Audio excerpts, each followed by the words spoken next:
بھائی پوچھ رہے ہیں فرض یا نفل نمازوں میں سجدے کی حالت میں اردو میں دعا کرنا کیسا ہے؟ شاید اس سے پہلے کسی نے سوال کیا تھا، تو میں نے دیکھا کہ بعض لوگوں نے کہا ہے کہ جائز ہے، لیکن صلاۃ کے اندر، نماز کے اندر ہم ڈھونڈتے ہیں کہ کہیں اگرچہ امام ابو حنیفہ رحمۃ اللہ علیہ نے، اور اس کے ساتھ یہ بھی ذکر کیا جائے گا کہ انہوں نے نماز فارسی میں پڑھنے کی اجازت دی ہے۔ آیت کو یا ایک آیت واجب ہے، اگر کوئی ایک آیت پڑھ لی مدہامتان، جو ایک لفظ کی آیت ہے سورہ رحمان کی، اس کا معنی ہے کہ دو باغ سرسبز باغ ہیں۔ فارسی میں اگر کسی نے کہا دو باغ سرسبز است، دو باغ سرسبز است، اللہ اللہ، اور تکبیر تحریمہ کو کہا اللہ بزرگ تر است، یہ میں سوچتا تھا کہ کیسے امام ابو حنیفہ رحمۃ اللہ علیہ کہیں گے یہ بات، لیکن کتاب الاصل محمد بن حسن الشیبانی کی جب چھپی ہے تو اس میں واضح طور پر محمد بن حسن الشیبانی جو خاص شاگرد ہیں اور امام ابو یوسف، دونوں کو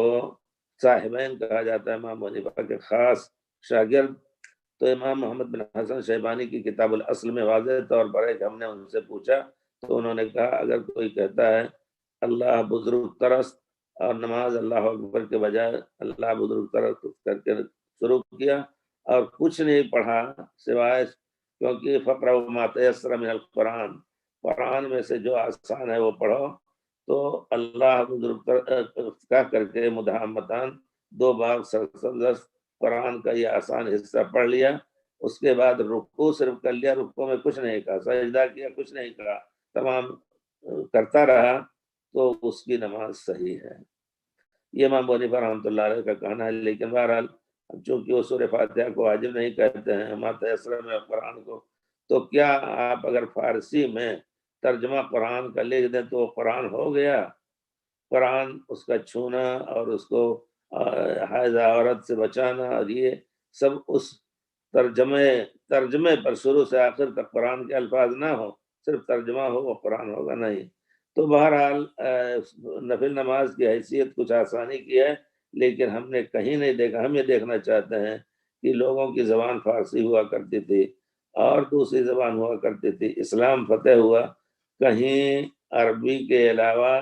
صلاۃ میں وہ لوگ اپنی اردو یا انگریزی یا کوئی بھی رومن زبان میں کیا وہ پڑھتے تھے نماز یا دعا کرتے تھے؟ نہیں۔ نفل نماز میں بھی اس کا ذکر کہیں نہیں ملتا ہے، میں نے بہت کچھ ڈھونڈا، البتہ زمانے کے بعد علماء سے منقول ہے کہ نہیں، اگر نفل نماز میں اردو میں دعا کرتا ہے تو جائز ہے۔ آخر آپ زندگی بھر کے لیے کوئی کام کرنا ہو نہیں جانتے ہیں، لیکن اس کے ذریعے روزی کمانا ہے تو اس کو 10 دن کے اندر سیکھ لیتے ہیں، تو اتنی چیز سے عاجز ہیں کہ چند خصوصی دعائیں جو خیر ہی خیر کی ہیں، جو تمام دنیا کے خیر کو شامل ہیں، ربنا آتنا فی الدنیا حسنہ وفی الآخرۃ حسنہ، کیا اتنا یاد کرنے پر عاجز ہیں؟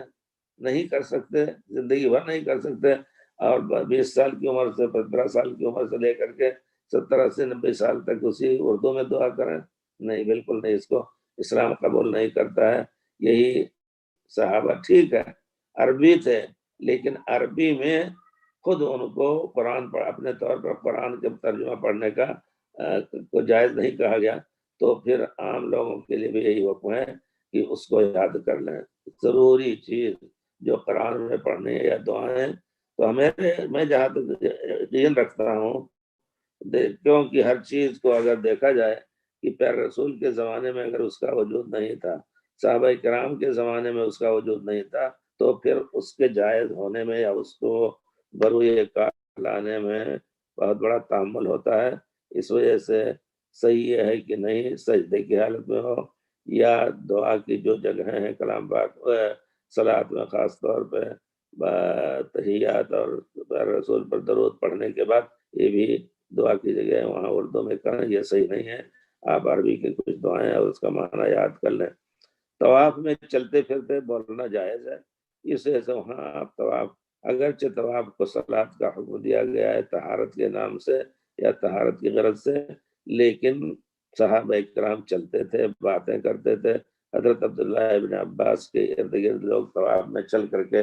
فتوے پوچھتے تھے، یہاں تک کہ جاہلی شعر جس میں عشق وغیرہ کا ذکر ہوتا ہے اس کے بارے میں پوچھتے تھے، تو پڑھ کر کے وہ ان کو بتاتے تھے۔ تو وہاں چلتے پھرتے آپ زبانی طور اپنے زبان سے اپنی زبان میں کسی بھی زبان میں دعا کر سکتے ہیں، لیکن داخل صلاۃ یہ چیز ثابت نہیں ہے، اس وجہ سے اس سے بچنا چاہیے۔ اور آپ اپنے کو اس قدر عاجز نہ سمجھیں کہ ایک ہفتے کے اندر بھی ایک خاص دعا نہ یاد کر سکیں یا دو چار دعائیں نہ یاد کر لیں اور اس کا مطلب نہ سمجھیں۔